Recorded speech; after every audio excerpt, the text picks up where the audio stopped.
ഓം ശാന്തി. ശിവനും ഞാനും ശിവനെ ധ്യാനിക്കാമെന്ന ആത്മീയ സാധനയിലേക്ക് ഓരോരുത്തരെയും സ്വാഗതം ചെയ്യുന്നു. കഴിഞ്ഞ ദിവസം നമ്മൾ പരമാത്മാ ശിവൻ അവതരിക്കുന്നതിനെക്കുറിച്ചും കർത്തവ്യത്തെക്കുറിച്ചും നമ്മൾ മനസ്സിലാക്കി. ഇന്ന് നമ്മൾ മനസ്സിലാക്കാൻ പോകുന്നത് പരമാത്മാവിൻ്റെ വാസസ്ഥലം എവിടെയാണ്, പരമാത്മാവിൻ്റെ നാമ രൂപ ദേശ കാല കർത്തവ്യം എപ്പോഴാണ് ഭഗവാൻ അവതരിക്കുന്നത്, ഇതിനെക്കുറിച്ചും നമ്മൾ മനസ്സിലാക്കാം. നോക്കൂ, നമ്മുടെ ഭാരതത്തിൽ എന്തുമാത്രം ക്ഷേത്രങ്ങളുണ്ടല്ലേ. ക്ഷേത്രങ്ങളിൽ പൂജകളും നടത്തുന്നുണ്ട്. എന്നും പൂജ നടത്തുന്നവരുമുണ്ട്, ആഴ്ചയിൽ ഒരു ദിവസം നടത്തുന്നവരുമുണ്ട്, മാസത്തിലൊരിക്കൽ അല്ലെങ്കിൽ കൊല്ലത്തിലൊരിക്കലെങ്കിലും പൂജയുണ്ട്. ക്ഷേത്രം എന്ന് പറയുമ്പോൾ അവിടെ പൂജയുണ്ട്. എന്താണ്, ആരെയാണ് നമ്മൾ പൂജിക്കുന്നത്? ഭൗതിക ലോകത്തിൽ തന്നെ എടുത്താൽ മഹാന്മാരുടെ പ്രതിമകൾ ഉണ്ടാക്കി വെച്ചിട്ടുണ്ട്. നമ്മുടെ ഭാരതത്തിന് സ്വാതന്ത്ര്യം വാങ്ങിത്തന്നവരുടെ പ്രതിമകൾ ഉണ്ടാക്കി വെച്ചിട്ടുണ്ട്. അപ്പോൾ അവരുടെ ഓർമ്മ ദിവസം വരുമ്പോൾ, അവരുടെ ജന്മദിവസം വരുമ്പോൾ, ജന്മദിനം ഓർമ്മ ദിനം ഒക്കെ വരുമ്പോൾ നമ്മൾ അവർക്ക് പൂമാലയൊക്കെ ചാർത്തി അവരെക്കുറിച്ച് കുറച്ച് നല്ല കാര്യങ്ങളെല്ലാം പറയും. അപ്പോൾ ആരാണ് ഈ പ്രതിമ, ആരുടേതാണ്, എന്തിനാണ് നമ്മൾ ഈ പ്രതിമയ്ക്ക് ഇന്നത്തെ ദിവസം പ്രാധാന്യം കൊടുക്കുന്നത് എന്നതെല്ലാം വിശദീകരിച്ചു കൊടുക്കും. പക്ഷേ നമ്മൾ എന്തുമാത്രം ക്ഷേത്രങ്ങളാണ് ഇന്ന് കാണുന്നത്. അവിടെയും നമ്മൾ ഇതുപോലെ മൂർത്തികളെ വെച്ച് പൂജിക്കുന്നുണ്ട്. അതും ഒരു ശില്പി ഉണ്ടാക്കിയൊരു ശില്പമാണ്. പക്ഷേ ക്ഷേത്രത്തിൽ കൊണ്ടുവന്ന് പ്രതിഷ്ഠിച്ച് മന്ത്രങ്ങൾ ചൊല്ലി പ്രാണനെ കൊടുത്ത് ഭക്തർ വന്ന് അവിടെ പൂജിക്കുന്നു, പ്രാർത്ഥിക്കുന്നു എങ്കിൽ ആരാണ് ഇവർ? എന്തുകൊണ്ടാണ് നമ്മൾ ക്ഷേത്രങ്ങളിൽ ദേവീ ദേവന്മാരെ പൂജിക്കുന്നത്? ഇതൊന്നും നമ്മൾ ചിന്തിച്ചിട്ടില്ല, ചിന്തിക്കാൻ ആരും പറഞ്ഞു തന്നിട്ടുമില്ല. പക്ഷേ ഭഗവാൻ സ്വയം അവതരിച്ച് ഇതിൻ്റെ കാര്യങ്ങളെല്ലാം നമുക്ക് മനസ്സിലാക്കി തരികയാണ്. വരൂ, നമുക്ക് ആ സബ്ജക്റ്റിലേക്ക് കടക്കാം. ഈശ്വരൻ ഈ ഭൂമിയിൽ അവതരിച്ചിട്ടുണ്ടോ എന്ന് ചോദിച്ചാൽ ഉണ്ട്. അതിൻ്റെ പ്രതീകമായിട്ടാണ് ക്ഷേത്രങ്ങൾ പണിതിരിക്കുന്നത്. ദ്വാപരയുഗം മുതൽ ക്ഷേത്രങ്ങൾ പണിതു തുടങ്ങി ഇന്നും ക്ഷേത്രങ്ങൾ പണിതുകൊണ്ടിരിക്കുകയാണ്, അല്ലെങ്കിൽ പുതുപ്പിക്കുകയാണ്, അല്ലെങ്കിൽ പ്രാണപ്രതിഷ്ഠ ചെയ്യുന്നുണ്ട്. അപ്പം അതെല്ലാം ഭഗവാൻ അവതരിച്ചതിൻ്റെ ഓർമ്മയായിട്ടാണ്. അതിലും പ്രത്യേകം നമ്മൾ നോക്കുകയാണെങ്കിൽ ശിവരാത്രി, അത് പ്രത്യേകം ആഘോഷിക്കുന്നുണ്ട് അല്ലേ. ശിവക്ഷേത്രങ്ങളിൽ പ്രത്യേകം ആഘോഷിക്കുകയാണ്. അത് ശിവൻ അവതരിച്ചതിൻ്റെ ഓർമ്മചിഹ്നമാണ്. പക്ഷെ രാത്രി എന്ന് പറഞ്ഞെന്ന് മാത്രം. നവരാത്രി, ശിവരാത്രി, രാത്രി എന്ന് പറയുന്നു. രാത്രി ഉറക്കൊഴിക്കുന്നുണ്ട്, വ്രതമിരിക്കുന്നുണ്ട്. അതും ഉപവാസമാണ് ഇരിക്കുന്നത്. ഒരിക്കലല്ല, ഒരിക്കലൂണെന്ന് പറയും, അല്ലെങ്കിൽ വ്രതം എന്ന് പറയും. അതിലും ഉപരി എന്താണ്, ഉപവാസം എന്നാണ് പറയുന്നത്. ഇപ്പൊ ശിവരാത്രിക്ക് പ്രത്യേകിച്ച് നമ്മളിത് ചെയ്യാറുണ്ട്. ഉപവാസം അർത്ഥം ഭക്ഷണം കഴിക്കാതിരിക്കുക എന്നതിനും ഉപരി ഉപവസിക്കുക എന്നതാണ്, അടുത്ത് വസിക്കുക എന്നതാണ്. ഭഗവാന്റെ അടുത്ത് മനസ്സുകൊണ്ട് നമ്മൾ വസിക്കണം. ഒരു ദിവസം മാത്രം പോരാ, എപ്പോഴും നമ്മൾ മനസ്സുകൊണ്ട് ഭഗവാന്റെ അടുത്തായിരിക്കണം. അപ്പോൾ ഭഗവാൻ അവതരിക്കുന്നു അർത്ഥം ഭഗവാൻ ഇവിടെ ഇല്ല എന്നാണ്. അപ്പൊ എവിടുന്നാണ് ഭഗവാൻ അവതരിക്കുന്നത്, എവിടുന്നാ വന്നത് ഭഗവാൻ? ഭഗവാനെ എന്ന് പറയുമ്പോൾ നമ്മളുടെ കണ്ണ്, നമ്മുടെ ശ്രദ്ധ, നമ്മുടെ വിരലെല്ലാം മുകളിൽ ഒരാളുണ്ടെന്നാ പറയുന്നത് അല്ലേ. മുകളിൽ ഒരാളുണ്ടെന്നാണ് പറയുന്നത്. അതെവിടെയാ മുകളിൽ? അതായത് നമ്മൾ ജീവിക്കുന്നത് ഈ ഭൂമിയിലാണ്. ഈ ഭൂമിക്ക് മുകളില് സൂര്യൻ, ചന്ദ്രൻ, താരാഗണങ്ങൾ, അവിടം വരെ സയൻസിന് എത്താൻ പറ്റിയിട്ടുണ്ട്, ചന്ദ്രനിൽ വരെ എത്താൻ പറ്റിയിട്ടുണ്ട്. പക്ഷെ അതിനും ഉപരി പോകാൻ പറ്റിയിട്ടില്ല. കാരണം ഈശ്വരൻ അതിനെല്ലാം ഉപരിയാണ് വസിക്കുന്നത്. സയൻസ് എന്ന് പറയുമ്പോൾ ഒരു ലിമിറ്റ് ഉണ്ട്, അത്രയേ പോകാൻ പറ്റുള്ളൂ. പക്ഷെ സൈലൻസ്, അതായത് സ്പിരിച്വാലിറ്റി, ഇതിനെല്ലാം ഉപരിയായിട്ട് പോകാൻ സാധിക്കും. അപ്പൊ ഭഗവാൻ വസിക്കുന്നത് സൂര്യ ചന്ദ്ര താരാഗണങ്ങൾക്കും മുകളില് സൂക്ഷ്മ ലോകമുണ്ട്. അവിടെയാണ് ഈ ത്രിമൂർത്തികൾ, ബ്രഹ്മ, വിഷ്ണു, ശങ്കരൻ, ഈ 3 പേരും അവിടെയാണ് വസിക്കുന്നത്. സൂക്ഷ്മലോകം എന്ന് പറയും. അതിനും മുകളിലാണ് ഈശ്വരൻ വസിക്കുന്ന ബ്രഹ്മലോകം, ശിവലോകം, മുക്തിധാമം, മോക്ഷം, പരലോകം, പരംധാമം, ബ്രഹ്മാണ്ടം, ബ്രഹ്മമഹത്തത്വം, മേൽലോകം, 7ാം ആകാശം എന്നൊക്കെ പറയുന്നത് ഭഗവാൻ വസിക്കുന്ന സ്ഥലമാണത്. ഈശ്വരന്റെ വാസസ്ഥലമാണ്. അതാണ് നമ്മൾ മുകളിൽ ഒരാളുണ്ട്, എല്ലാം അറിയുന്നുണ്ട്, മുകളിൽ നിന്ന് എല്ലാം കാണുന്നുണ്ടെന്ന് പറഞ്ഞ് എവിടെയാ മുകളിലെന്ന് നമുക്കറിയില്ല. പക്ഷെ സ്വയം ഈശ്വരൻ തന്നെ വന്ന് ഞാൻ എവിടെയാണ് വസിക്കുന്നത് എന്ന് ഭഗവാൻ തന്നെ വന്ന് പറയുകയാണ് ചെയ്യുന്നത്. അവിടേക്ക് മനുഷ്യ ശരീരം കൊണ്ട് എത്തിപ്പറ്റാൻ പറ്റില്ല. അവിടേക്ക് എത്തണമെങ്കിൽ ആത്മീയ ശക്തി വേണം. സങ്കല്പശക്തി കൊണ്ട് മാത്രമേ അവിടെ എത്താൻ പറ്റുള്ളൂ. അവിടെ നിന്നാണ് ഭഗവാൻ ഈ ഭൂമിയിലേക്ക് അവതരിക്കുന്നത്. അവതരിക്കുകയാണ് ചെയ്യുന്നത്. ഭഗവാൻ ജനിക്കുകയല്ല ചെയ്യുന്നത്, അവതരിക്കുന്നത്. അപ്പൊ അവതരിക്കുന്നു എന്ന് വെച്ചാൽ എന്താ അർത്ഥം? എന്തോ ഒരു പ്രത്യേക കാര്യം ചെയ്യാനാണ്. ആരും ചെയ്യാത്തൊരു കാര്യം ചെയ്യാൻ വരുന്നവരെയാണ് അവതരിക്കുക എന്ന് പറയുന്നത്. അപ്പൊ ഭഗവാന്റെ അവതരണം എപ്പോഴാണ്? ഭഗവാൻ അവതരിക്കുന്നത് കലിയുഗത്തിന്റെ അന്തിമ സമയത്താണ്. അതാണിപ്പോ നടന്നുകൊണ്ടിരിക്കുന്നത്. ശ്രീമദ് ഭഗവത്ഗീതയിലേയും പറയുന്നുണ്ടല്ലോ, യഥാ യഥാ ഹി ധർമ്മസ്യ ഗ്ലാനിർഭവതി ഭാരതേ. എപ്പോഴൊക്കെയാണോ അധർമ്മം ഈ സൃഷ്ടിയിൽ, ഈ ഭൂമിയിൽ അധർമ്മം അങ്ങേയറ്റം വരുന്നത്, അപ്പോഴാണ് ഞാൻ അവതരിക്കുന്നത്. അതും ഭാരതത്തിലാണ് ഭഗവാൻ അവതരിക്കുന്നത്. അതുകൊണ്ടാണ് ഭാരതം ഭഗവാൻ ഭഗവത്ഗീതയ്ക്ക് തുല്യ പ്രാധാന്യമുള്ളത്. ഭാരതം ഭഗവാൻ അവതരിച്ച ഭൂമിയാണ്. ഭാരതം 33 കോടി ദേവന്മാർ ചൈതന്യമായി വാണിരുന്ന ഭൂമിയാണ് ഭാരതം. അതുകൊണ്ട് ഭാരതത്തിന് അത്രയ്ക്ക് മഹാത്മ്യമുണ്ട്. അപ്പൊ ഭഗവാൻ അവതരിക്കുന്നതും ഭാരതത്തിലാണ്. എപ്പോഴാണ്? അധർമ്മം അങ്ങേയറ്റം. എപ്പോഴായി അധർമ്മം അങ്ങേയറ്റം ആകുന്നത്? എപ്പോഴാണ്? ധർമ്മം പറയുന്നവർ, ധർമ്മത്തിലൂടെ ചലിക്കുന്നവർ അധർമ്മത്തിലേക്ക് വരുമ്പോഴാണ് ഭഗവാൻ അവതരിക്കുന്നത്. ധർമ്മം പറയേണ്ടവര് അധർമ്മം ചെയ്യുന്നു. ധർമ്മത്തിന്റെ പാതയിലൂടെ ചലിക്കേണ്ടവർ അധർമ്മത്തിന്റെ പാതയിലേക്ക് പോകുന്നു. ഇതാണ് ആ സമയം. ഇവിടെയാണ് അങ്ങനത്തെ കാര്യങ്ങൾ നടക്കുന്നത്. ധാർമ്മികമായ പ്രവൃത്തി ചെയ്യുന്നവർ തന്നെ, ഓരോ മനുഷ്യനും ശരിയായ പാത കാണിച്ചു കൊടുക്കേണ്ടവർ, ധാർമ്മികമായ പാത കാണിച്ചു കൊടുക്കേണ്ടവർ തന്നെ അധർമ്മത്തിന്റെ പാതയിൽ ചലിക്കുമ്പോൾ ഭഗവാന് വരേണ്ടതായിട്ടുണ്ട്. കാലചക്രം നമ്മൾ നോക്കുമ്പം 4 യുഗങ്ങൾ ഇപ്പോൾ പൂർത്തിയായിരിക്കുകയാണ്. സത്യയുഗം, ത്രേതായുഗം, ദ്വാപരയുഗം, കലിയുഗം. ഇപ്പോൾ നടക്കുന്നത് കലിയുഗമാണ്. കലിയുഗത്തിലാണ് ഭഗവാന്റെ അവതരണം. പൊതുവിൽ പറയും ദ്വാപരയുഗത്തിലാണ് ഭഗവാൻ അവതരിച്ചത്. സത്യത്തില് ദ്വാപരയുഗത്തിൽ നമ്മൾ ഭഗവാനെ അന്വേഷിക്കാൻ തുടങ്ങി. അഥവാ ദ്വാപരയുഗത്തിൽ ഭഗവാൻ അവതരിച്ചിട്ടുണ്ടെങ്കിൽ അടുത്തത് കലിയുഗം വരരുത്. അടുത്തത് കൃതയുഗം, അതായത് സത്യയുഗം വേണം വരാൻ. അടുത്തത് കലിയുഗം വന്നു എങ്കിൽ ദ്വാപരയുഗത്തിൽ ഭഗവാൻ അവതരിച്ചിട്ടില്ല. പകരം ഭഗവാനെ അന്വേഷിക്കാൻ തുടങ്ങുകയാണ് ചെയ്തത് നമ്മൾ. അപ്പൊ ഈ കലിയുഗത്തിൽ ഈശ്വരൻ അവതരിച്ചു എന്നതിന് തെളിവാണ് ശിവരാത്രി. ദ്വാപരയുഗം മുതൽ ആഘോഷിക്കാൻ തുടങ്ങിയത്. ശിവന് രാത്രി എന്ന് പറയാൻ കാരണം എന്താണ്?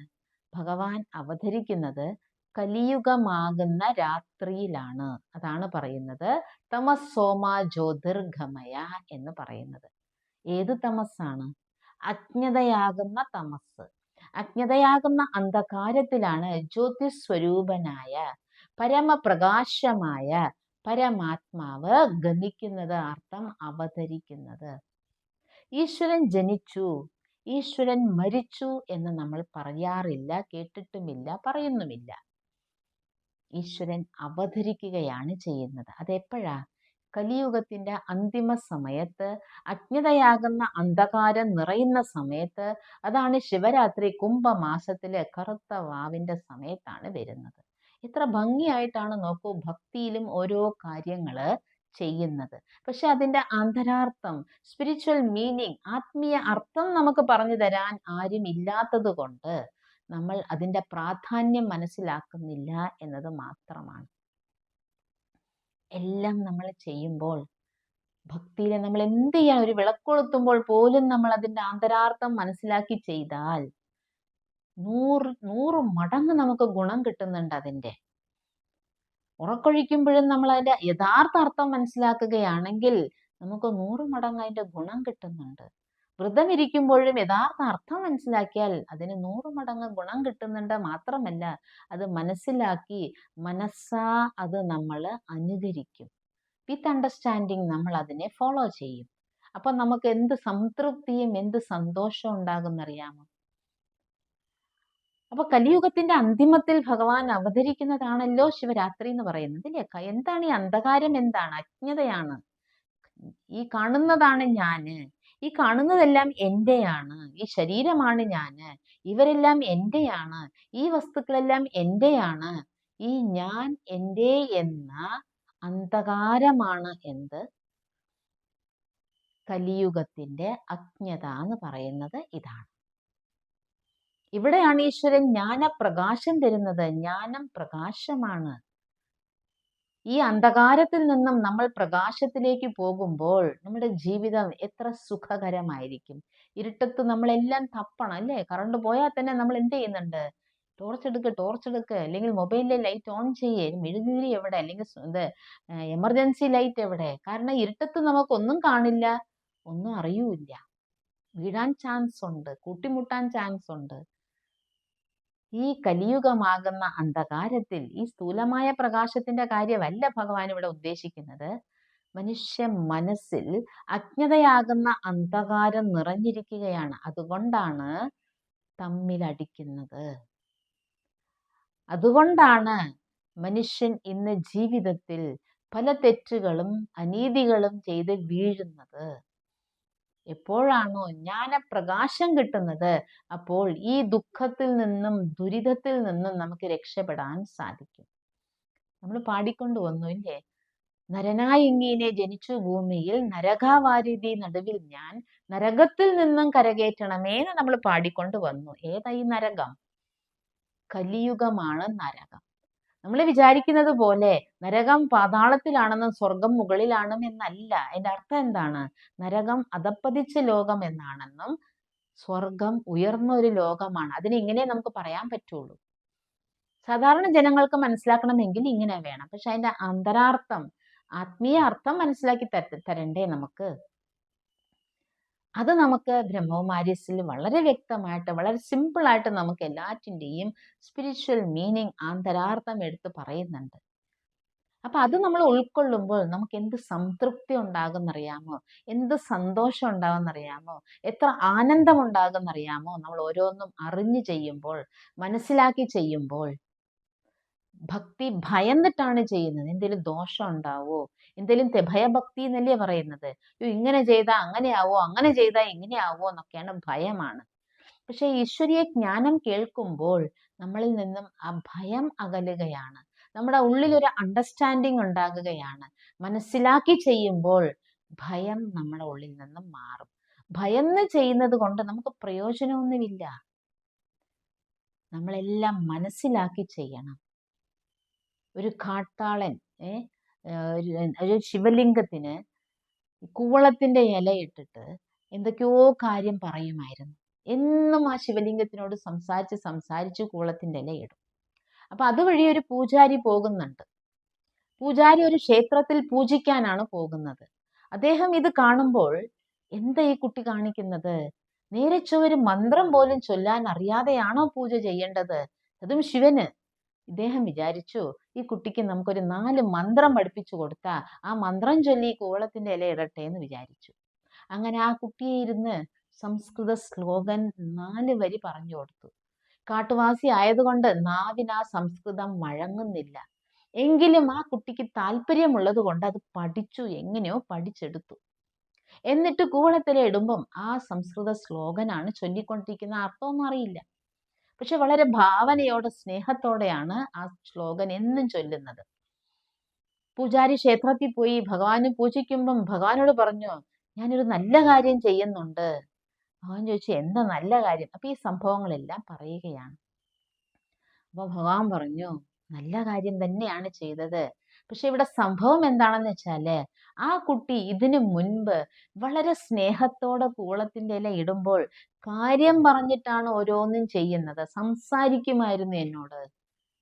പക്ഷെ ഇപ്പോൾ ഭയന്നിട്ടാണ് ആ ശ്ലോകം ചൊല്ലുന്നത്. തെറ്റരുത്, തെറ്റരുത്, സംസ്കൃത ശ്ലോകം തെറ്റരുത് എന്ന ആ ഭയത്തോടു കൂടിയാണ് ആ ശ്ലോകം ചൊല്ലി എന്നിലെ കൂവളത്തിന്റെ ഇല അർപ്പിക്കുന്നത്.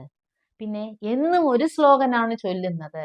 ഭഗവാനും തമാശ രൂപേണ പറഞ്ഞു, എന്നും ഈ ശ്ലോകൻ കേട്ട് കേട്ട് എനിക്കും ബോറടിക്കുന്നു. പക്ഷെ ഈ കുട്ടി എന്നോട് കാര്യം പറയുമ്പം പുതിയ പുതിയ കാര്യങ്ങള് നല്ല രസകരമായി അതിൻ്റെ ആ കൊഞ്ചുന്ന ഭാഷയിൽ പറഞ്ഞപ്പോൾ എനിക്കും നല്ല ഇൻട്രസ്റ്റ് ആയിരുന്നു അത് കേൾക്കാൻ. ഭയന്ന് ഭക്തി ചെയ്യുമ്പോൾ ശ്രദ്ധ ഭഗവാനിലേക്കല്ല പോകുന്നത്. അതുകൊണ്ട് ആ കുട്ടി നേരത്തെ ചെയ്തത് തന്നെയാണ് എനിക്ക് കൂടുതൽ അടുപ്പവും എന്നോട് ആ കുട്ടിക്ക് കൂടുതൽ അടുപ്പം ഉണ്ടാകുന്നതും എന്ന് പറഞ്ഞു കൊടുത്തു. അർത്ഥം, ഈ കഥയുടെ സാരം എന്താന്ന് വെച്ചാല് മെഡിറ്റേഷൻ അർത്ഥം കമ്മ്യൂണിക്കേഷൻ വിത്ത് ഗോഡ്. ഈശ്വരനോട് നമ്മൾ സംസാരിക്കുകയാണ്, ഈശ്വരനോട് നമ്മൾ ആശയവിനിമയം നടത്തുകയാണ്, ഈശ്വരനോട് നമ്മൾ കമ്മ്യൂണിക്കേറ്റ് ചെയ്യണം, സംസാരിക്കുകയാണ് നമ്മൾ ചെയ്യുന്നത്. പ്രാർത്ഥന എന്ന് പറയുമ്പോൾ വൺ സൈഡേ ഉള്ളൂ. നമുക്ക് എന്തെല്ലാം പറയണം, എല്ലാം ഭഗവാനോട് കൈ തൊഴുത് നിന്ന് ഭയന്ന് നമ്മൾ എല്ലാം പറയുന്നുണ്ട് ഭഗവാന്റെ അടുത്ത്. പക്ഷെ ഭഗവാനും കുറെ കാര്യങ്ങൾ നമ്മളോട് പറയാനുണ്ട്. അതാണ് മെഡിറ്റേഷൻ എന്ന് പറയുന്നത്. അതാണ് ശിവനെ ധ്യാനിക്കുക എന്നത്. അതാണ് കമ്മ്യൂണിക്കേഷൻ വിത്ത് ഗോഡ്, ഈശ്വരനുമായി ആശയവിനിമയം നടത്തുക എന്നതാണ്. അപ്പൊ ഭഗവാൻ അവതരിക്കുന്നത് ഈ കലിയുഗത്തിന്റെ അന്തിമ സമയത്താണ്. അതും പുരാണങ്ങളിൽ പറഞ്ഞിട്ടുണ്ട്. കലിയുഗത്തിന്റെ അന്തിമ സമയം എന്ന് പറയുമ്പം ഇന്നതെല്ലാം നടക്കുന്നു പറഞ്ഞിട്ടുണ്ട്. അതെല്ലാം അച്ചിട്ട പോലെ ഇത് നടക്കുന്നുണ്ട്. ഇവിടെയാണ് ഭഗവാന്റെ സാന്നിധ്യം ആവശ്യമുള്ളത്. ഭഗവാൻ അവതരിച്ച് നമുക്ക് ജ്ഞാനം മീൻസ് അണ്ടർസ്റ്റാൻഡിങ്, തിരിച്ചറിവ് തരികയാണ്. അങ്ങനെ ഈശ്വരനുമായിട്ട് നമ്മൾ ബന്ധം വെക്കുകയാണ്.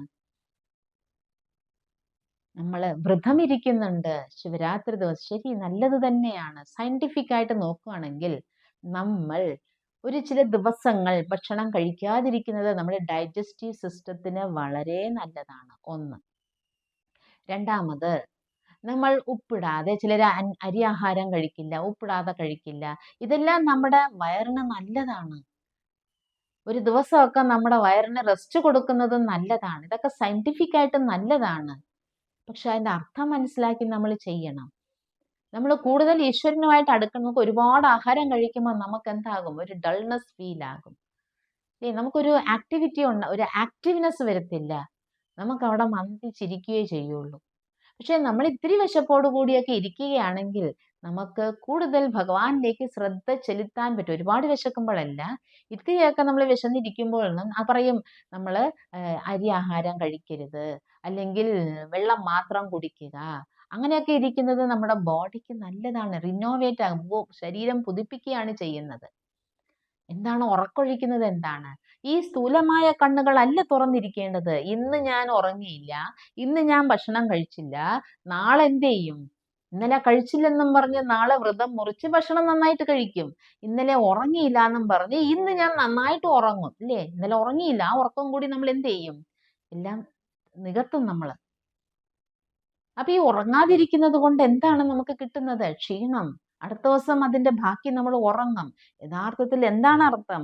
അകക്കണ്ണ് തുറക്കുക എന്നതാണ് അതിന്റെ അർത്ഥം. എപ്പോഴാണോ ഒരു വ്യക്തി തന്റെ അകക്കണ്ണ് തുറക്കുന്നത്, അപ്പോൾ ആ വ്യക്തി സ്വയം പരിശോധിക്കും, ഞാൻ എന്ത് പറയുന്നു, ഞാൻ എന്ത് ചെയ്യുന്നു, ഞാൻ എന്ത് ചിന്തിക്കുന്നു. ഇത് മൂന്നും എന്നിൽ തന്നെ റെക്കോർഡ് ആകുന്നുണ്ട്. ആത്മാവ് ഇതെല്ലാം റെക്കോർഡാകുന്നുണ്ട്. ഇതാണ് ഞാൻ ഈ ദേഹം വിടുമ്പോൾ, അർത്ഥം മരിക്കുമ്പോൾ കൊണ്ടുപോകുന്നത് ഞാൻ അതാണ്. അപ്പൊ ഞാൻ എന്നിൽ എന്താണ് സമ്പാദിക്കേണ്ടത്, എന്നിൽ ഞാൻ എന്താണ് റെക്കോർഡ് ചെയ്യേണ്ടത്, ഞാൻ കൊണ്ടുപോകാൻ ആ ഒരു ബോധത്തോടുകൂടി ജീവിക്കണം എന്നാണ് അർത്ഥം. അകക്കണ്ണ് തുറന്ന് ജീവിക്കുക. ഞാൻ ആത്മാവാണ്. ഞാൻ പറയുന്നത്, ചെയ്യുന്നത്, ചിന്തിക്കുന്നത്, അതിൻ്റെ പ്രതിഫലം, അതിൻ്റെ ഇംപ്രഷൻ, അതിൻ്റെ റിസൾട്ട് എന്നിൽ റെക്കോർഡാകുന്നുണ്ട്. ആ ബോധത്തോടെ ജീവിക്കാനാണ് പറയുന്നത്. അതുകൊണ്ടാണ് ആത്മാവിനെ പാപാത്മാവ്, പുണ്യാത്മാവ് എന്ന, പാപശരീരം എന്ന് പറയുന്നില്ല. കാരണം ഞാൻ പോകുമ്പോൾ ഇതാണ് കൊണ്ടുപോകുന്നത്. ഇതാണ് ജാഗരൻ. അവയർനെസ്സോടുകൂടി ജീവിക്കുക എന്നതാണ്. അതാണ് ശിവരാത്രിക്ക് ഉറക്കൊഴിക്കുന്നതിൻ്റെ ആത്മീയ അർത്ഥം. അതാണ് വ്രതമിരിക്കുക, അർത്ഥം ഉപവാസം, ഈശ്വരന്റെ സമീപത്ത് അടുത്ത് വസിക്കുക എന്നതാണ്. ഈ ഒരു അർത്ഥം മനസ്സിലാക്കി നമ്മൾ ഇതെല്ലാം ഫോളോ ചെയ്യണം. പരമാത്മാവ് അവതരിച്ച് ഈ ഭൂമിയിൽ ഈശ്വരന്റെ ജ്ഞാനം തന്ന് മാനവനെ മാധവനാക്കുന്നു, നരനെ നാരായണനാക്കുന്നു, നാരിയെ ലക്ഷ്മിയാക്കുന്നു, ഭാരതത്തെ സ്വർഗമാക്കുന്നു. ഇത്രയും മഹത്തായ കർത്തവ്യം ഭഗവാന് ചെയ്യണമെങ്കിൽ ഭഗവാൻ കലിയുഗത്തിന്റെ അന്തിമത്തിൽ വേണം അവതരിക്കാനായിട്ട്. അതുകൊണ്ടാണ് പറയുന്നത്, അവതരിക്കുന്നതിന്റെ സമയത്തെക്കുറിച്ച് പറയുന്നില്ലേ? അസത്തോമ സത്ഗമയ, തമസോമ ജ്യോതിർഗമയ, മൃത്യോമ അമൃതം ഗമയ. ഈശ്വരീയ ജ്ഞാനം കിട്ടുമ്പോൾ ഇന്ന് ലോകം മൊത്തവും അസത്യമാണ് നിറഞ്ഞിരിക്കുന്നത്. എന്താണ് ആദ്യത്തെ അസത്യം? സ്വയം ദേഹം എന്ന് ചിന്തിക്കുന്നതാണ് ആദ്യത്തെ അസത്യം. ഞാൻ ഈ ദേഹം അല്ല, ഞാൻ ഇതിനകത്തിരിക്കുന്ന ഒരു ചൈതന്യ ശക്തിയാണ്, ആത്മാവാണ്, ഭൃഗുടി മധ്യത്തിൽ പ്രകാശിക്കുകയാണ് എന്ന ഒരു സത്യം മനസ്സിലാക്കുക. അസത്യം, എല്ലാവരും ദേഹം എന്ന ചിന്തയിലിരിക്കുമ്പോഴാണ് സത്യം, ഗോഡ് ഈസ് ട്രൂത്ത്, സത്യം ശിവം സുന്ദരം, പരമാത്മാവ് അവതരിക്കുന്നത്. ആ സമയത്ത് ഇതാണ് ആ സമയം. ദേഹം എന്ന ചിന്തയാണ് എല്ലാവർക്കും ഉള്ളത്. അതാണ് ഈ സമയം അസത്യം. തമസ് പറഞ്ഞല്ലോ, അജ്ഞതയാകുന്ന അന്ധകാരമാണ്. ജ്യോതി, പ്രകാശം, അറിവ് ഗമിക്കുകയാണ്. മൃത്യോമ അമൃതം ഗമയ, എല്ലാവർക്കും മരണ ഭയം പിടികൂടിയിരിക്കുകയാണ്. എന്താണ് ഈ മരണം? ആത്മാവ് ഒരു ദേഹം വിട്ട് പോകുക എന്നതാണ് മരണം. ജനിച്ചാൽ മരിക്കണം, മരിച്ചാൽ ജനിക്കണം, ഇതെല്ലാവർക്കും അറിയാം. പക്ഷെ മരണം എന്ന് പറയുമ്പം ഭയമാണ്, മരണം എന്ന് പറയുമ്പോൾ ദുഃഖമാണ്. നമുക്ക് വേണ്ടപ്പെട്ടവരെ, നമുക്ക് ഇഷ്ടമുള്ളവരെ, നമ്മുടെ അടുത്ത ബന്ധു മരിച്ചാൽ നമുക്കത് ഉൾക്കൊള്ളാൻ പറ്റുന്നില്ല. ഭയങ്കര ദുഃഖമാണ്. ഓർത്താ ദുഃഖം, വിഷമം, ഏകാന്തമായിട്ടിരിക്കുന്നു, ഉണ്ണാൻ വിശക്കുന്നില്ല, ഉറക്കം വരുന്നില്ല, വിഷമം. എന്തുകൊണ്ട്? സത്യത്തെ നാം ഉൾക്കൊള്ളുന്നില്ല. ജനിച്ചാൽ മരിക്കണം, മരിച്ചാൽ ജനിക്കണം. ഇതാണ് ജനന മരണ ചക്രം എന്നാണ് പറയുന്നത്, അല്ലേ? ജനന മരണ ചക്രമാണ്. അതാണ് പറഞ്ഞിരിക്കുന്നത്. പുനരഭി ജനനം, പുനരഭി മരണം, പുനരഭി ജനനി, ജഡരേ ശയനം. ഈ ജഡം അവിടെ കിടക്കും, പറയാറില്ലേ? ജഡം അവിടെ കിടക്കും. വിധിച്ചിടുന്ന കർമ്മം അതൊടുങ്ങുമ്പോൾ പതിച്ചിടുന്നു ദേഹവും ഒരിടത്ത്. അതെവിടെയാണെന്നറിയില്ല. കർമ്മം തീർന്നാൽ അവിടെ പോകുക, ശരീരം അവിടെ കിടക്കും. കൊതിച്ചിടുന്ന ബ്രഹ്മത്തെ കാണുമ്പോൾ കുതിച്ചിടുന്നു ആത്മാവും. അപ്പോഴേ ആത്മാവിന്റെ ബ്രഹ്മത്തിലേക്ക് പോകണം. ആത്മാവോടേക്ക് പോകാനാണ് ആഗ്രഹിക്കുന്നത്. അപ്പൊ ബ്രഹ്മം എവിടെയാണെന്ന് അറിയണ്ടേ നമുക്ക്? അതാണ് ഭഗവാൻ വസിക്കുന്ന സ്ഥലം. ഭഗവാന്റെ അടുത്തേക്ക് പോകാൻ ആത്മാവ് ആഗ്രഹിക്കുകയാണ്, കൊതിക്കുകയാണ്. ഈ ദേഹം ഇവിടെ വന്നിട്ട് കിട്ടിയതാണ്, ഇവിടെ തന്നെ വിട്ടിട്ട് പോകേണ്ടതാണ് ഈ ദേഹം. അപ്പോ നമ്മള് ഈ ജനന മരണ ചക്രത്തിൽ നിന്നും നമ്മൾ വിടുകയാണ്. അതാണ് മൃത്യോമാ അമൃതം ഗമയ. നമുക്ക് ജ്ഞാനാമൃതം തരാനാണ് ഭഗവാൻ വരുന്നത്. ജ്ഞാനാമൃതം, ഇതാണ് ഭക്തിയില്. ശിവരാത്രിക്ക് ലഹരി പദാർത്ഥം ശിവൻ കുടിച്ചെന്ന് പറയുന്നുണ്ട്, വടക്കേ ഇന്ത്യക്കാർ പറയും. പക്ഷെ ഏത് ലഹരിയാണ്? ഈശ്വരീയ ലഹരിയാണ്, ആത്മീയ ലഹരിയാണ്. ആ ആത്മീയ ലഹരിയിലുള്ളപ്പോൾ നമുക്ക് ഈശ്വരന്റെ സ്മൃതിയിലിരിക്കാൻ പറ്റും. ആത്മാവാണ് ഞാൻ, ഭഗവാന്റെ കുട്ടിയാണ്, ഈശ്വരൻ എന്നെ തിരഞ്ഞെടുത്തിരിക്കുകയാണ്. അപ്പൊ നമുക്ക് ആ മരണഭയത്തിൽ നിന്നും നമുക്ക് അതിജീവിക്കാൻ പറ്റും, മരണഭയത്തെ നമുക്ക് മറികടക്കാൻ പറ്റും. ഏറ്റവും വലിയ വേദന മരണവേദന, ഏറ്റവും വലിയ ദുഃഖം മരണദുഃഖം എന്നാ പറയുന്നത്. മരണവേദന എന്ന് പറയുമ്പോൾ മനസ്സാണ് വേദനിക്കുന്നത് അവിടെ ഇത് വിട്ടുപോകാൻ. അപ്പം പ്രിപ്പയർഡ് ആകണം നമ്മള്.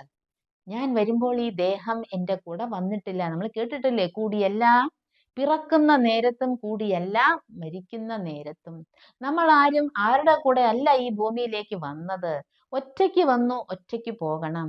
ഈ ഒരു അറിവ് നമ്മുടെ ഉള്ളിൽ ഈശ്വരൻ തരുമ്പോൾ നമുക്ക് എന്തിനും മരണഭയം. ഭഗവാൻ അവതരിക്കുന്ന സമയത്തെ നമ്മൾ ശരിക്കും മനസ്സിലാക്കണം. ലോകത്തിന്റെ രീതികള്, ലോകത്തിന്റെ സ്ഥിതിഗതികൾ നമ്മൾ മനസ്സിലാക്കുമ്പോൾ അറിയാൻ സാധിക്കും ഇതാണ് സൃഷ്ടിയുടെ അന്തിമ സമയം എന്ന് പറഞ്ഞിട്ടുണ്ട്. സൃഷ്ടിയുടെ അന്തിമ സമയത്ത് ഭഗവാൻ അവതരിക്കുന്ന സമയം എന്താണ്? ഓരോ വീടും സിനിമാ തിയേറ്റർ ആകുന്ന പറയുന്നത് ശരിയാണ്. ഹോം തിയേറ്റർ ആണ് ഓരോ വീടുകളിലും ഉള്ളത്. ടിവിയിലെ ചാനലുകളിൽ, എത്രയോ ചാനലുകളിൽ 24 hours സിനിമയാണ് ഓടിക്കൊണ്ടിരിക്കുന്നത്.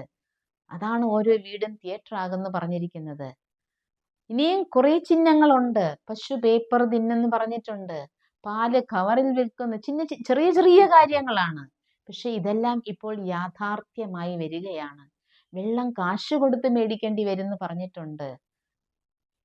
പിന്നെ നാരി വരനെ ആവശ്യപ്പെടുന്നു പറഞ്ഞിട്ടുണ്ട്. സ്ത്രീ പുരുഷ വേഷമണി എന്ന് പറഞ്ഞിട്ടുണ്ട്. ഇങ്ങനെ ഒരുപാട് കാര്യങ്ങള് പുരാണങ്ങളിൽ എഴുതി വെച്ചത്. അങ്ങാടിക്കടകൾ പോലെ വീടുകൾ ഉണ്ടാകുമെന്ന് പറഞ്ഞിട്ടുണ്ട്. അങ്ങാടിക്കടകൾ പോലെ വീടുകളായിരിക്കും. ആതുരാലയം, വിദ്യാലയം, ദേവാലയം, വ്യാപാര കേന്ദ്രങ്ങളാകുമെന്ന് പറഞ്ഞിട്ടുണ്ട്.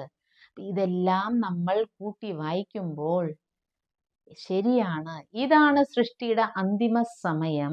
ഇവിടെയാണ് ഈശ്വരൻ അവതരിക്കേണ്ട സമയം. ഭഗവാൻ അവതരിക്കുന്ന സമയം എന്നത് കലിയുഗത്തിന്റെ അന്തിമ സമയം. അതിനെയാണ് നമ്മൾ സംഗമയുഗം എന്ന് പറയുന്നത്. ഇതിനെ പുരുഷോത്തമ സംഗമയുഗം, മംഗളകാരി പുരുഷോത്തമ സംഗമയുഗം. മംഗളം ചെയ്യുന്ന പുരുഷൻ എന്ന് വെച്ചാൽ ആത്മാവ് ഉത്തമമാകേണ്ട സമയം ഇതാണ്. കാരണം ഇവിടെയാണ് പരമാത്മാവ് അവതരിച്ചിരിക്കുന്നത്. ആത്മാ നദി, പരമാത്മാ സാഗരം. നദിയും സാഗരവും കൂടി ചേരുന്ന സമയം. സാഗരത്തിലേക്ക് നദികളായ നമ്മൾ എല്ലാ ആത്മാക്കളും പോകുമ്പോൾ ഇതാണ് മഹാകുംഭമേള നടക്കുന്ന സമയം. ഇതാണ് ആത്മീയ രീതിയിൽ നമ്മൾ നോക്കുമ്പം പരമാത്മാ സാഗരൻ, ആത്മാക്കൾ നദികൾ. നമ്മൾ എല്ലാവരും ഈശ്വരനിലേക്ക് ഓടിക്കൊണ്ടിരിക്കുകയാണ്, ഒഴുകിക്കൊണ്ടിരിക്കുകയാണ് ഈശ്വരന്റെ അടുത്തേക്ക്. ഇതാണ് സംഗമയുഗം, സംഗമിക്കുന്ന യുഗം. ആത്മാ പരമാത്മാ സംഗമിക്കുന്ന യുഗമാണിത്. പരമാത്മാവിലേക്ക് നമ്മൾ എത്തേണ്ട സമയമാണിത്. കലിയുഗത്തിന്റെ അന്തിമം, സത്യയുഗത്തിന്റെ ആരംഭം, ഇടയ്ക്കുള്ള ഈ ചെറിയ യുഗമാണ് ഏത്? പുരുഷോത്തമ സംഗമയുഗം. ഇതിനെ ലീപ് യുഗം എന്നും പറയും. വളരെ കുറച്ച് സമയം മാത്രമേ ഉള്ളൂ ഈശ്വരനിൽ നിന്നും നാം ജന്മജന്മാന്തരത്തിനുള്ള പ്രാപ്തി എടുക്കാനും ജന്മജന്മാന്തരത്തിലെ പാപങ്ങൾ തീർക്കാനും ഉള്ളത് ഈ സമയം മാത്രമാണ്. അതുകൊണ്ട് ഇപ്പൊ നടക്കുന്ന സമയത്തിന്റെ മഹത്വം അറിയുക. അകാല മരണത്തിന്റെ സമയമാണ്. എപ്പോ ആര് മരിക്കുന്നറിയില്ല. ഏത് സമയത്ത് വേണമെങ്കിലും ആര് വേണമെങ്കിലും ആത്മാവ് ശരീരം വിട്ടു പോകും എന്ന പ്രക്രിയയാണ് മരണം എന്ന് പറയുന്നത്. അപ്പൊ ഈ ഉള്ള കുറച്ച് സമയം കൊണ്ട് വരൂ, നമുക്ക് ശിവനെ ധ്യാനിക്കാം.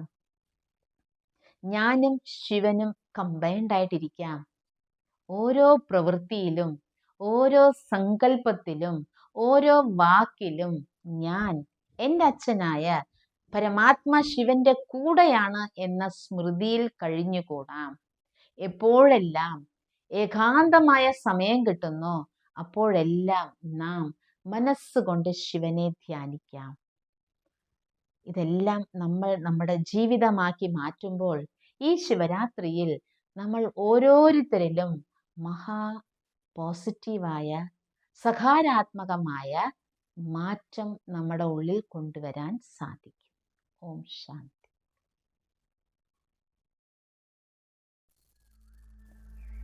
ഓം ശാന്തി. വരൂ, നമുക്ക് പരമാത്മ ശിവനെ ധ്യാനിക്കാം.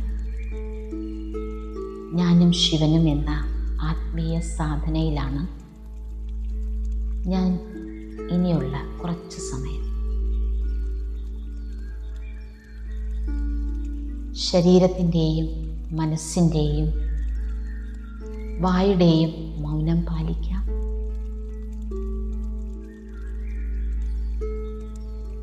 സുഖാസനത്തിലിരിക്കാം. കണ്ണുകൾ തുറന്നിരുന്നാൽ വളരെ നല്ലത്. എൻ്റെ ശ്രദ്ധ, അതായത് എൻ്റെ മനസ്സ്, എൻ്റെ ബുദ്ധി ഈ പറയുന്ന കാര്യങ്ങളിലേക്ക് കൊണ്ടുപോയി മനസ്സാകുന്ന കണ്ണിലെ ദൃശ്യങ്ങൾ കാണാം.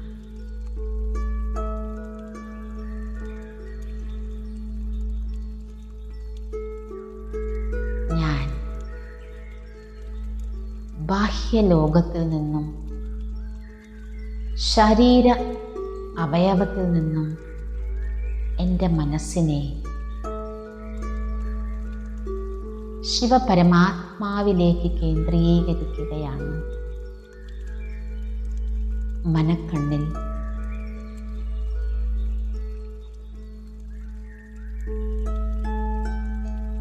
ഞാൻ ഒരു യാത്രയിലാണ്. ആ യാത്ര എൻ്റെ മനസ്സിൽ ഞാൻ കാണുന്നു. വരൂ, ഒരു ആത്മീയ യാത്രയിലേക്ക് നമുക്ക് ഒരുമിക്കാം. ഈശ്വരൻ്റെ അടുത്തേക്കുള്ള യാത്ര. എൻ്റെ മനസ്സ്, ബുദ്ധി എന്നീ ദിവ്യശക്തിയിലൂടെ ഈ ദേഹത്തിൽ നിന്നും ഞാൻ വേറിട്ട്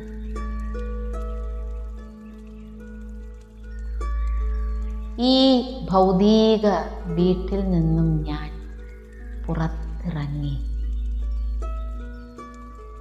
ആകാശത്തെ നോക്കി ഞാൻ പറന്നുയരുകയാണ് എൻ്റെ യാത്രയിൽ. ഈ കെട്ടിടത്തിനും മുകളിൽ, ഈ പ്രപഞ്ചത്തിനും മുകളിൽ അതിവേഗത്തിൽ ഞാൻ എൻ്റെ മനസ്സ് ബുദ്ധിയുടെ ശക്തിയിലൂടെ പറന്ന് പറന്ന് പറന്ന് സൂക്ഷ്മ ലോകത്തിനും ഉപരി ബ്രഹ്മാണ്ടത്തിലേക്ക് ഞാൻ ഒരു മാനസിക യാത്ര, അതിവിശാലവും ശാന്തി നിറഞ്ഞതും സ്വർണപ്രഭയുള്ളതും ചൈതന്യവുമായ ബ്രഹ്മാണ്ടം, ശിവലോകം, ആത്മലോകം. ഞാൻ ഈശ്വരൻ്റെ അടുത്തേക്ക്, ഈശ്വരൻ്റെ സമീപത്തേക്ക് ഞാൻ നീങ്ങുകയാണ്. അവിടെ ഞാനൊരു പരമപ്രകാശത്തെ കാണുന്നു. പരമപ്രകാശം, ശിവപരമാത്മാവ്, ജ്യോതിസ്വരൂപി.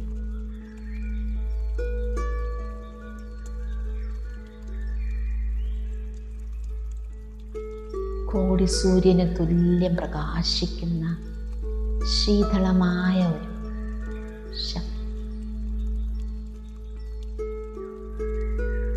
ഇതാണ് എൻ്റെ അച്ഛൻ, സർവേശ്വരൻ, പരമപിതാവ്, ശിവപരമാത്മാവ്, ജഗന്നാഥൻ, വിശ്വനാഥൻ, മുക്തേശ്വരൻ, ജ്ഞാനേശ്വരൻ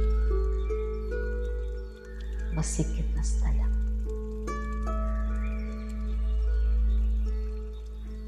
അല്പസമയം ഞാൻ ശിവഭഗവാനെ ദർശിക്കുകയാണ്.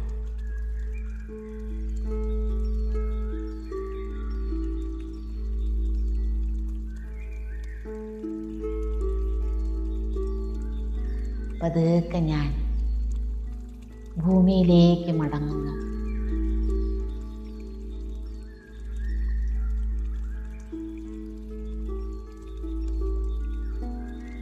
എൻ്റെ ഈ സ്ഥൂല ശരീരത്തിലേക്ക് പ്രവേശിക്കുന്നു. പുരികമധ്യത്തിൽ സ്ഥാനമുറപ്പിക്കുന്നു. എൻ്റെ മനസ്സിൽ ഞാൻ ഭഗവാൻ അവതരിച്ച സമയം ഈ സൃഷ്ടിചക്രത്തിൽ കാണുന്നു.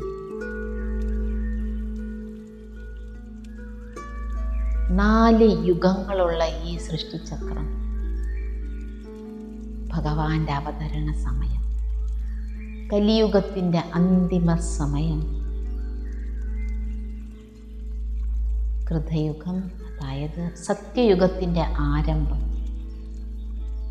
സംഗമയുഗം.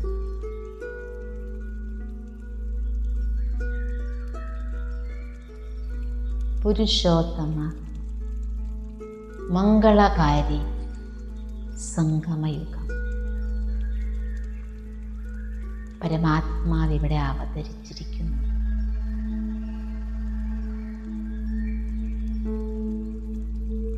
എന്നെ തൻ്റെ കുട്ടിയായി തിരഞ്ഞെടുത്തു.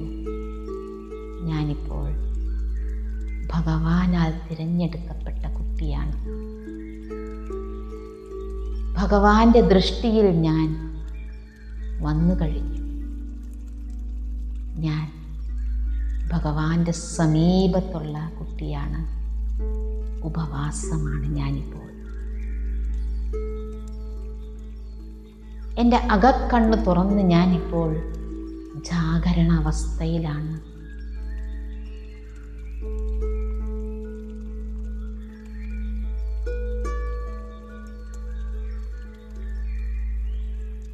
ഞാൻ ചെയ്യുന്നത്, പറയുന്നത്, ചിന്തിക്കുന്നത് എന്നിൽ തന്നെ പതിയുന്നുണ്ട്, റെക്കോർഡാകുന്നുണ്ട്, അതെൻ്റെ സംസ്കാരമായി മാറുന്നുണ്ട് എന്ന ജാഗരണ സ്ഥിതിയിലാണ് ഞാനിപ്പോൾ. അതെൻ്റെ സ്വത്തായി മാറി. അതാണ് ഞാൻ കൊണ്ടുപോകുന്നത് എന്ന് ബോധ്യപ്പെട്ടു എനിക്ക്.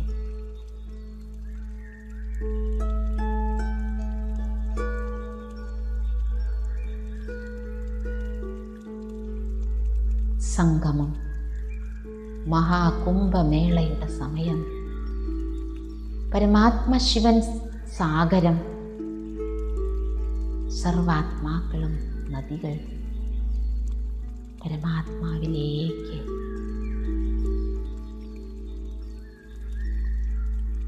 ജന്മമരണ ചക്രത്തിൽപ്പെട്ട് പരമാത്മാവിലേക്ക് ഇപ്പോൾ ഒഴുകിയെത്തുകയാണ്.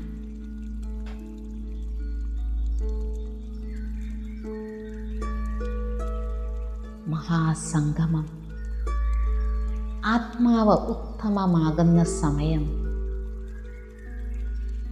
ഈശ്വര ദർശനത്തിൻ്റെ സമയം, സ്വപരിവർത്തനത്തിൻ്റെ സമയം എൻ്റെ അകക്കണ്ണിലൂടെ ഞാൻ കാണുന്നു.